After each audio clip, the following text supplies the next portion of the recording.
ভাই, what's your expectation from Eve in 2026? কালকে তুমি এই প্রশ্নটা আমার অনেক ভাই হল ধরে করছো, তো তারা তার অভিজ্ঞতা জানাইছে।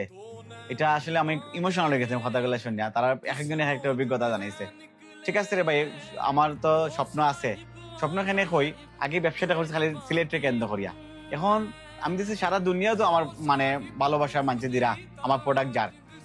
এখন আমার আমার স্বপ্ন আছে যে স্বপ্ন কি যেটা আমি আমি আমি কাজ করি আমার কাস্টমার লাগে।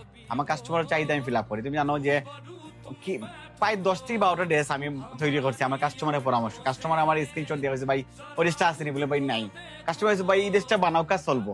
আমি এরকম আগে আমার কাস্টমারের চাহিদা ফিল আপ করতে গিয়ে আমি কাজ করাম। তো ইদানিং আমি দেখলাম যে আমার ঢাকা মানে চিটাগাং, খুলনা, বরিশাল, বেশিরভাগ ময়মনসিংহ, মানে ময়মনসিংহ তো আমার 150টা কাস্টমার আছে ময়মনসিংহর। তো আমার এখন ইচ্ছে হইলো যে সারা বাংলাদেশে যদি আমি আউটলেট করি, আর আমার যে সামর্থ্য থাকতো বিশ্বাস করো যে আমি আজকে দুনিয়ার মানে আউটলেট করলাম। তুমি দেখো বেশিরভাগ যে আমার ইউকের বইন গুলা আছে যে ফরেনার কাস্টমার গুলা, 5-7টা কাস্টমার তো আমার অবাক করে লেছিল।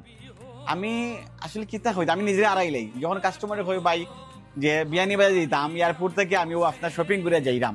কিংবা অনেক একজন চাচা আছেন আল্লাহ তাই না হইরা যে তানোর মেয়ে রিকোয়েস্ট করছেন যে আব্বা ওই দোকানে দেখা করে যাই, যেহেতু আমরা ওদিকে যাইমু এই দোকানটা হলে দেখা করে যাই। তো এটা খুব ভালো লাগে। তো যেখানে অনেক মানে স্বপ্ন বাড়ি গেছে, স্বপ্ন ওটাও যেটা আমি আমার কাস্টমারের সার্ভিস দিতাম। আমার কাস্টমার যেহেতু দুনিয়া আনার যেখানে আছে আমারও মন চায় যে দুনিয়া আনার সেখানে আছে আমি আমার আউটলেট করিয়া করিয়া আমি কাস্টমারে সার্ভিস দেই।